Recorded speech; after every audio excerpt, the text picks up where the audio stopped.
La police de Lincoln a appelé à l'aide la population de la ville pour trouver le suspect qui a abandonné le chiot dans une station de lavage automatique. Les images de la caméra de sécurité ont permis d'identifier la voiture du suspect. Il s'agit d'une Chevy Traverse de couleur dorée, mais les papiers de la plaque d'immatriculation sont expirés depuis le 25 octobre 2019. L'ASPA reçoit un appel du lavage automatique. C'est l'association de la ville qui a reçu un appel pour leur signaler qu'un chiot se trouvait seul près du lavage auto. Le pauvre toutou a été abandonné un jour d'hiver très froid et pluvieux. Quand les sauveteurs sont arrivés sur les lieux, le chiot tremblait de tout son corps, emmailloté dans une petite couverture. Les caméras de surveillance révèlent quelques indices. La caméra de surveillance du centre de lavage montre une femme abandonnant un chiot près de la station de lavage automatique un peu plus tôt le matin même, lui laissant seulement une petite couverture. La police est actuellement à la recherche de cette suspecte et du véhicule. Une bonne nouvelle tout de même, le chiot a pu être examiné par un vétérinaire et il est heureusement en bonne santé.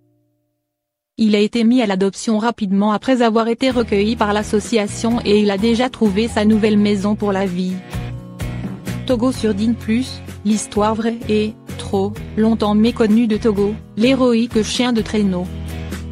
Le dernier film animalier Dine+ réhabilite un héros poilu méconnu de l'histoire. On vous parlait du film Togo, en décembre, quelques jours avant sa sortie sur la nouvelle plateforme de streaming Dine+. Et dans ce long métrage réalisé par Eric Soncor, le héros est un chien de traîneau dont le courage sans faille a permis de sauver une ville d'Alaska, aux États-Unis, de la diphtérie en 1925. Mais ce qui est surprenant c'est que jusqu'alors, l'histoire ne se rappelait que de Balto, l'autre husky leader du traîneau de Gnarkazen, chargé de rapporter l'antidote à cette maladie infectieuse contagieuse dans la petite ville de Nome. Balto était même devenu le héros d'un film d'animation en 1995 décliné en 3 volets.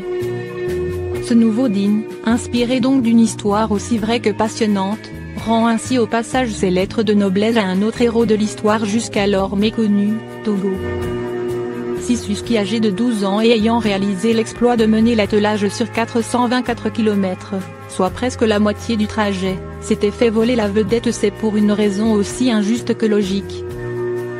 Lors de l'arrivée du traîneau à Nome, c'est Balto qui se trouvait en tête de meute et non plus Togo.